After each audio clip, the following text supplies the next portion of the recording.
हे हॅलो जी हाय नमस्कार. तुम्ही ऐकताय ग्रीन FM 90.4 आणि मी तुमची होस्ट आणि दोस्त आरची प्रिया तुमच्यासोबत आहे. काहीच आपण भेटतो आफ्टरनून विथ प्रिया या खास शोमध्ये. पण आज एका खास रिझनसाठी मी तुमच्या भेटीला आले, कारण आज आपल्यासोबत आहे एक अशी व्यक्ती ज्यांनी स्वतःचा संघर्ष संधीमध्ये बदलला आहे, ज्यांचं बालपण कठीण परिस्थितीत गेलं पण त्यातूनच उभा राहिला एक तेजस्वी प्रवास, शिक्षण, लेखन आणि समाजसेवेचा. वडिलांच्या अनुपस्थितीत सुद्धा त्यांनी 10वीत महाराष्ट्रात रँक मिळवला. समाजानं केलेल्या मदतीचं ऋण म्हणून त्यांनी सुरू केला श्रवण फाउंडेशन आणि आज त्यांच्या नावावरच तब्बल 10 प्रकाशित पुस्तकं. होय, आपण बोलतोय लेखिका डॉक्टर नीलम पाटील यांच्याबद्दल. तर आज ते आपल्या स्टुडिओमध्ये आलेले आहेत. सो नीलम ताई, तुमचं ग्रीन स्टुडिओमध्ये खूप खूप स्वागत आहे. धन्यवाद मनापासून. तर ताई, तुम्ही कशा आहात पहिल्यांदा हे आम्हाला जाणून घ्यायला आवडेल. मी आज खूप खुश आहे. म्हणजे सकाळी अक्षरशः माझ्या डोळ्यातून पाणी आलं, कारण ही संधी माझ्यासाठी खूप खूप खूप म्हणजे दिवसांपासून मी वाट पाहत होते की आपण जे काम करतोय, जे काही समाजसेवा म्हणता येत नाही, पण समाजाचं जे ऋण जे माझ्याकडे कर्ज जे आहे ते मला दुसऱ्याला परतफेड कसं करता येईल, अगदी छोट्या प्रमाणात का होईना, त्याची मी संधीची वाट पाहत होते. क्या बात आहे. आणि आम्हाला सुद्धा आनंद होतो की एक लेखिका आज आमच्या स्टुडिओमध्ये आलेल्या आहेत. तर नक्कीच पुन्हा एकदा तुमचं ग्रीन स्टुडिओमध्ये खूप खूप स्वागत आहे. तर लेखन ही एक अप्रतिम कला आहे आणि लिखाणाची सवय तुम्हाला कधीपासून लागली किंवा त्याची आवड तुम्हाला कधीपासून निर्माण झाली? हां, तसं तर मला आवड म्हणाल तर अगदी लहानपणापासूनच होती. छोटे लेख, छोटे कविता, छोट्या या सगळ्या गोष्टी चालूच होत्या. आणि वडील नसताना ह्या गोष्टी सगळ्या थोड्या मागे राहिल्या. आवडीनिवडी बाजूला ठेवून शिक्षण आपण पूर्ण केलं आणि त्यानंतर वॉल्चनमध्ये इंजिनिअरिंग या सगळ्या गोष्टी अगदी चाकोरीबद्ध शिक्षण घेऊन आणि नोकरी कॅम्पस थ्रू ह्या सगळ्या गोष्टी केल्या.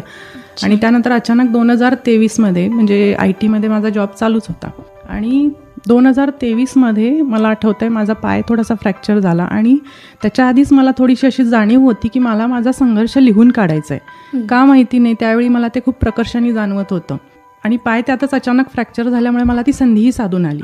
आणि त्यातच माझं अचानकपणे 1.5 महिन्यात जवळजवळ 350 पानांचं पुस्तक पहिलं लिहून झालं. ते पुस्तक छापायचं की नाही ती गोष्ट वेगळी होती, पण म्हणजे तो एक आनंद होता की मी लिहून काढलं. आणि नंतर लक्षात आलं की 350 पानं झालेत, अरे वा. आणि हा संघर्ष जर कुणी वाचला आणि एखाद्याला बुडत्याला काठीचा आधार म्हणतो तसं जर कुणी आधार याचा मिळाला, तर एखाद्याला नैराश्यामध्ये किंवा ज्याला आत्मविश्वासाची गरज आहे तिथे तो जर वाचलं यानी एखाद्यानी, तर खरोखर मदतच होईल. आणि एखादा जरी वाचक त्यातून नैराश्यातून किंवा यातून काही घेऊ शकला तर ते माझ्यासाठी लिखाणाचं माझ्या सार्थक झालं असं वाटेल, असा विचार करून पुस्तक छापलं. लिखाणाची आवड घरी अगोदर कोणाला होती, आई वडिलांना की डायरेक्ट तुम्हाला अशी निर्माण झाली? तसं तर लिखाणाची आवड असं कोणाला मी लहानपणापासून नाही बघितली माझ्या घरी. कारण वडील नसल्यामुळे तसं तर आई दोघी, सावत्राई आणि सख्याई असं. पण सावत्राई खूप चांगली आहे माझी आणि त्या दोघींना तर कष्ट करतानाच बघितलं. आणि लिखाणाची, वाचनाची तर आवड माझी मलाच होती अशी थोडक्यात. ओके. तर वडिलांचा आधार हा खूप इम्पॉर्टंट असतो, पण तुम्हाला वडील नसल्यामुळे सगळं स्वतःलाच बघावं लागलं. तर शिक्षण घेताना वगैरे तर तुम्हाला काही प्रॉब्लेम्स फेस करावे लागले? प्रॉब्लेम्स म्हणण्यापेक्षा म्हणजे संघर्ष जो काही म्हणजे माझ्या आईंच्या सोबत मी केला. जसे काही म्हणजे अगदी जिथे खाण्यापिण्याची सोय एक वेळ करण्यासाठी आम्हाला बाभळीच्या काटे असायचे, ते तोडून चूल पेटवावी लागायची कधी कधी. किंवा म्हणजे शेळ्या पाळून सुद्धा आम्ही त्याचं दूध विकून, त्याची पिल्ली विकून म्हणा, अशा सगळ्या गोष्टी केल्या. किराणा मालाचं सामान आणण्यासाठी अगदी सायकलचा वापर करून लांब लांबपर्यंत केलं. दूध विक्री, वर्तमानपत्र विक्री, या सगळ्या गोष्टी केल्या. ह्या सगळ्या गोष्टींची आईंना मदत करताना सुद्धा आम्ही अभ्यास देखील कधी सोडला नाही. आणि वडील नसताना हे सगळं मी बघत होते. त्यातूनच कदाचित मला देखील जिद्द आणि आत्मविश्वास या गोष्टींची ओळख झाली असेल आईंचा संघर्ष बघून. कारण प्रत्येक गोष्टीला फेस करण्यासाठी या गोष्टी खूप गरजेच्या असतात, जिद्द, आत्मविश्वास, संयम. आणि त्या दोघींनी दाखवून दिलं की ह्या 4 मुलांना आम्हाला मोठं करायचं आहे काहीही करून. आणि त्या ज्या संयमाने करत होत्या, जिद्दीने आम्हाला काहीतरी करून 2 वेळेचं जेवण मिळावं, अन्न वस्त्र निवारा या गोष्टींची गरज भागावी, यासाठी त्या जे काही करत होत्या ते बघून मी घडत गेले. क्या बात आहे. आणि तुमच्याबद्दल आम्ही ऐकलेले की 10वीत तुम्ही रँक मिळवलेला होता, तर तो क्षण तुमच्यासाठी कसा होता? तो क्षण खरं तर जसं मी म्हटलं की संस्कृतमध्ये प्रॉब्लेम झाले वगैरे आणि नंतर मी ते अचीव केलं, म्हणजे तो क्षण तर आनंदाचा होताच. आणि त्यानंतर म्हणजे जे सत्कार सोहळे म्हणा किंवा मुलाखती झाल्या, त्यातून जो आनंद मिळत होता की आपण काहीतरी अचीव केलं आहे, आणि त्याच्यामागे ही जाणीव होती महत्त्वाची की म्हणजे हे सगळे लोक माझ्यासाठी करतायत, तर मला सुद्धा काहीतरी समाजाचं देणं मी लागते. म्हणजे तेव्हाच ते थोडंसं मनात जाणीव व्हायला सुरुवात झालेली. अच्छा. आता ही सगळी परिस्थिती बघता तुम्ही श्रवण फाउंडेशन सुद्धा सुरू केलेलं आहे, तर त्यामागं काय रिझन होतं, ही कल्पना कशी तुमच्या डोक्यात आली? वर्तमानपत्रामध्ये अगदी शेळ्या पाळून, म्हणजे हे सुद्धा सगळे शब्द त्या वृत्तपत्रांनी छापले होते, एवढं डिटेलमध्ये मला अजूनही आठवतं. आणि त्यावेळी सत्कार झाले त्यावेळी मला बऱ्याच लोकांनी किंवा न्यूजमध्ये वगैरे अशी उपमा दिली गेली की चिखलातील कमळ आणि नीलम नावाचा हिरा. तर तेव्हाच अशी थोडीशी जाणीव झाली मला की मी सुद्धा एखाद्याचा दाता व्हावा, की जेणेकरून एखाद्या चिखलातील कमळाला किंवा नीलम नावाच्या हिऱ्याप्रमाणे चमकता येईल, असं मी काहीतरी समाजासाठी करावं.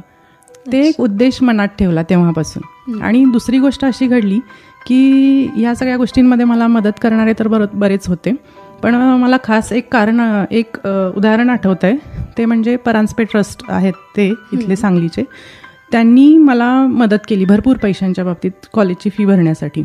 आणि त्यांना मी विचारलं, कारण माझी त्यावेळी परिस्थिती नव्हती, फ्युचर कसं असेल मला माहिती नव्हतं, मी ह्यांची परतफेड कशी करणार ही गोष्ट मला माहिती नव्हती, आणि यांनी मला एवढी मदत केली आहे तर मी कसं यांना परतफेड करू. त्यांना मी प्रश्न विचारला, यांनी उद्या येऊन माझ्या दारात मागितले तर माझ्या इकडे पण एवढे पैसे नसणार. मग मी त्यांना म्हटलं कशी करू मी परतफेड, तर त्यांनी मला खूप छान उत्तर दिलं, ते अजूनही माझ्या कानात गुणगुणतंय की हे बघ बाळा, तू जेव्हा तुझ्या पायावर उभी राहशील तेव्हा तुझ्यासारख्या गरजू लोकांना तू फक्त मदत कर, तीच माझी परतफेड. वा, खरंच असं म्हणतात ना की आई वडिलांसारखं निस्वार्थी प्रेम कोण करू शकत नाही, पण अजूनही असे लोक आहेत जे निस्वार्थीपणे एकमेकांना मदत करतात. त्या बात आहे, खरंच खूप छान. आणि आता तुमच्या पुस्तकाबद्दल वाचलेलं आहे, जिद्दीचा वसा यशाचा ठसा, तर यामध्ये तुम्ही 37 उद्योजकांचा प्रवास, संघर्ष सगळं मांडलेलं आहे, तर त्या पुस्तकाबद्दल काय सांगाल? त्या पुस्तकाबद्दल सांगायचं म्हटलं तर म्हणजे हे माझं 10वं पुस्तक, आणि माझं टार्गेट होतं की 2 वर्षात म्हणजे या मंथ एंड किंवा या इयर एंडपर्यंत मला 10 पुस्तकं कंप्लीट करायची आहेत.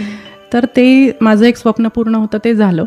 आणि दुसरी गोष्ट अजून एक ह्या बाबतीत घडली आहे ती मला सांगायला आवडेल की लिखेगा इंडिया मिशन एक आहे, श्वेता समोताचं जे इंडिया ऑथर्स अकॅडमी आहे त्यांनी हे मिशन वर्ल्ड रेकॉर्डसाठी घेतलेलं. तर त्याच्यामध्ये मी माझी 5 पुस्तकं पब्लिश केली आणि त्या वर्ल्ड रेकॉर्डमध्ये माझं नाव आलेलं आहे. त्याचसोबत माझ्या मुलीचंही नाव आलं, तिने देखील, ती 12 वर्षांची, तिचं देखील पुस्तक प्रकाशित झालं त्याच 17 डिसेंबरला. आणि हे पुस्तक अगदी मी 2 महिन्यात सगळं केलं, अगदी मुलाखतीपासून स्टार्ट टू एंड 2 महिन्यात सगळं काही अगदी प्रिंटिंगपर्यंत पूर्ण केलं, कारण आम्हाला हा कार्यक्रम घ्यायचा होता. या जिद्दी उद्योजिकांचा सत्कार सोहळा करायचा होता ॲक्च्युली मला. आणि एक गोष्ट असते ना की जी गरम गरम आहे तोपर्यंतच आपण तिला उचलून धरलेलं बरं असतं, आणि त्यांना मला निराश करायचं नव्हतं, कारण जास्त वेळ लागला, ही गोष्ट स्ट्रेच होत गेली तर त्यांना पण ते थोडंसं बोरिंग वाटेल किंवा प्रवाहातून निघून जातील बाजूला, असं मला नको होतं ते. आणि त्यांचा कौतुक सोहळा करायचा आहे ना तर तो पटकन.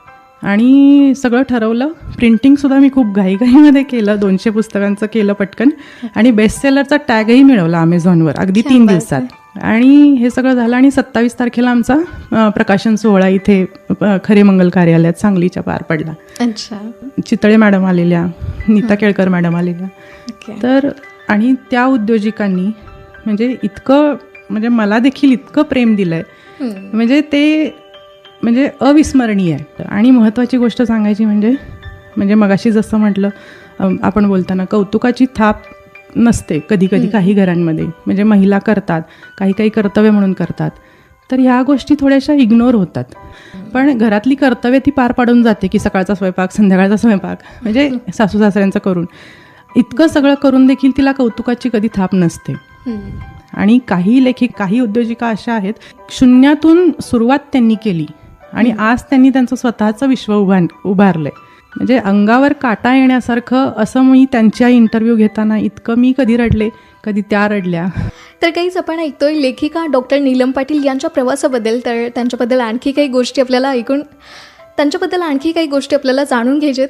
त्यासाठी ऐकत रहा ग्रीन FM 90.4. सुनो ग्रीन रहो एव्हर ग्रीन. क्षण असा जो तुमच्या मनाला भेटला हे पुस्तक लिहिताना?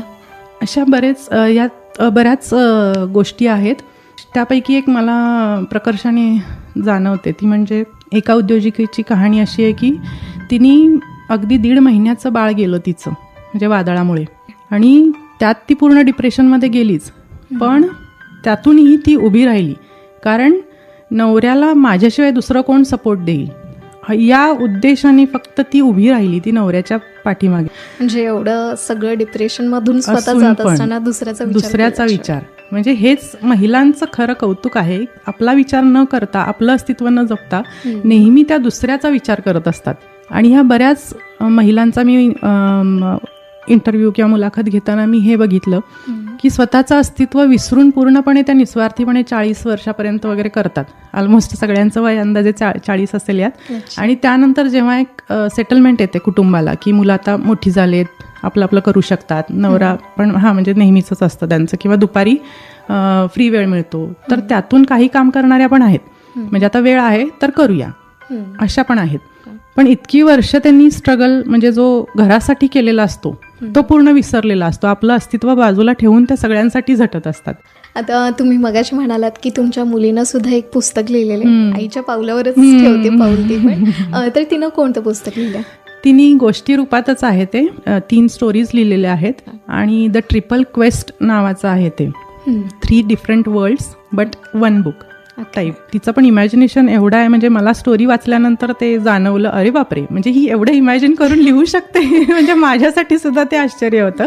आणि तिचं बुक देखील ते लिखेगाय इंडिया मिशनमध्ये सुद्धा वर्ल्ड रेकॉर्डमध्ये ती पण आहे. तिचं पण कौतुकास्पद गोष्ट आहे. बाकी लिखाण करताना व्यक्तिगत भावना आणि अनुभव यांना शब्दात उतरवणं किती अवघड असतं, याबद्दल काय सांगाल?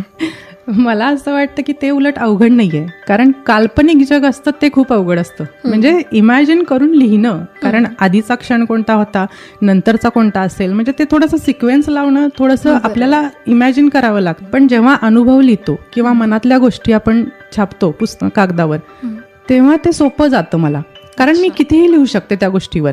आणि मला एक सवय आहे, म्हणजे माझी पुस्तकं अशी आहेत सगळी की प्रत्येक गोष्टीला मी सकारात्मकतेने कसा बघता येईल. म्हणजे समाजामध्ये एखादी चुकीची गोष्ट घडली तर त्याला आपण लोकांचा दृष्टिकोन सकारात्मकतेकडे कसा वळवायचा. एखादी चुकीची गोष्ट घडतीये, माझ्यासमोर सुद्धा घडल्यात किंवा दुसऱ्यांच्या नजरेतून कुणी मला शेअर केलं, तर त्यातून सुद्धा मी ते कसं सकारात्मकतेकडे वळवता येईल याचा भर दिलाय जास्त करून. कारण माणूस वाचनातून घडतो आणि जितकं वाचाल तितकं वाचाल, अशा म्हणजे जी उक्ती आहे त्याप्रमाणे आपण वाचनातून आपले विचार प्रगल्भ होत जातात. पुढच्या येणाऱ्या वर्षात तुमचं काही स्वप्न आहेत? तशी तर म्हणजे बरीच स्वप्न आहेत.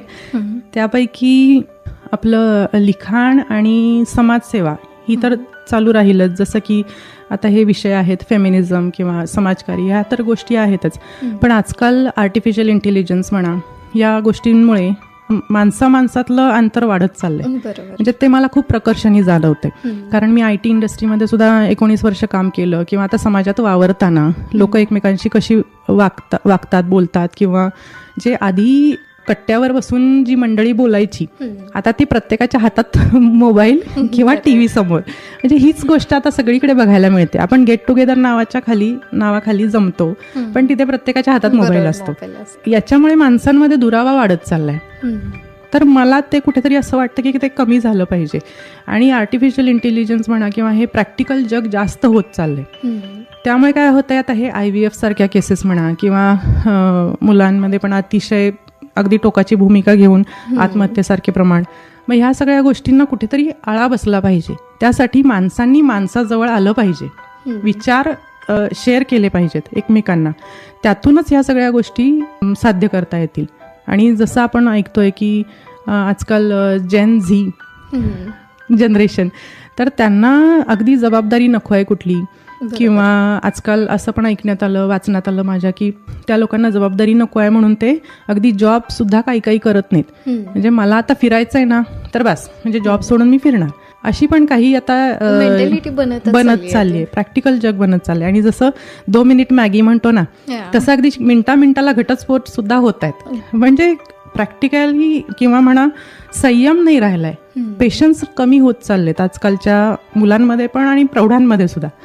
ते कुठेतरी कमी झालं पाहिजे आणि त्यासाठी मला थोडंसं काम करावं असं मला वाटतंय. समाजसेवा, फेमिनिझम म्हणजे हे महिलांसाठी हे तर सगळं होतच राहील, पण आजकाल जो समाज दुसरीकडे वळत चाललाय ते कुठेतरी थांबलं पाहिजे. नाहीतर हे कुटुंब पद्धती म्हणा किंवा माणूस किंवा माणसांमधील भावना जर रोबोटिक्स आला, म्हणजे रोबोट म्हणून किंवा असा माणूस तयार केला रोबोट म्हणूनच, तर भावना कुठे आहेत त्याला? नक्कीच. आणि तुम्ही आता आमच्या लिस्नरना काय मेसेज द्याल? मला हेच सांगायचं आहे, स्वतः प्रयत्न केल्याशिवाय कुठलीही गोष्ट घडत नाही म्हणतो तसं. किंवा माझी अशी लहानपणापासून अशी सवय आहे की एकदा आपण करून बघू शकतो, म्हणजे हीच वेळ आहे जेव्हा संधी मिळते किंवा एखादी गोष्ट करून बघायला काय हरकत आहे. काही काही लोक असे असतात की मला हे आता नाही करायचंय, तर असं करू नका, कारण संधी एकदाच येते आपल्या दारात. किंवा एखादी गोष्ट समोर चालून आली तर करून बघायला काय हरकत आहे. होकार मिळाला तर ठीक आहे, नकार मिळाला तरी ठीक आहे, पण तुमचं कुठे काय जाणार आहे? अनुभव तरी मिळाला ना चांगला. आणि जसं परीक्षेमध्ये फेल झालं तरी दुसरा अटेम्प्ट तर असतोच ना, तशा प्रकारेच आवर्जून सांगायला आवडेल इथे की जेव्हा मी श्रवण फाउंडेशनची सर्टिफिकेशन प्रोसेस करत होते प्रमाणपत्राची, तर त्यावेळी मला बऱ्याच लोकांनी सांगितलं की तू हे स्वतः करू नको, कारण हे खूप किचकट काम आहे, गव्हर्नमेंटचं काम आहे. असं बऱ्याच लोकांनी मला हे केलं की तू स्वतः नको पडूयात, वकील घे किंवा CA घे, असं पैसे जाऊ देत 4, पण तुला त्रास होईल आणि नाहीच झालं तर तुझ्याकडून, असं. पण माझं असं आहे की करून बघायला काय हरकत आहे, नाही झालं तर लोक आहेतच की मदतीला. मग तसं मला हे सगळ्यांना सांगायचंय की तुम्ही करून बघा, एक पाऊल तुमच्याकडून उचलून बघा. एक म्हण आहे की शाहरुख खानचा जो डायलॉग आहे तो पुरी कायनात जुड जाती है उसके लिए, तर तुम्ही कॉन्फिडन्स बाळगा आणि फक्त एक पाऊल तुमच्याकडून उचला.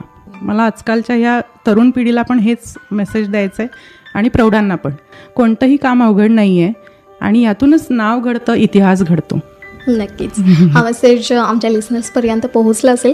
बाकी थँक्यू सो मच, कारण तुमच्या अशा लोकांमुळेच खरं तर समाजामध्ये आशा आणि प्रकाश खरं तर जिवंत आहे. बाकी thank you so much. Thank you so much ma'am, I am very happy. Thank you. बाकी तुमच्या नवीन प्रवासाला खूप खूप शुभेच्छा. उदंड धन्यवाद. ऐकत रहा ग्रीन FM 90.4. सुनो ग्रीन, रहो एव्हरग्रीन.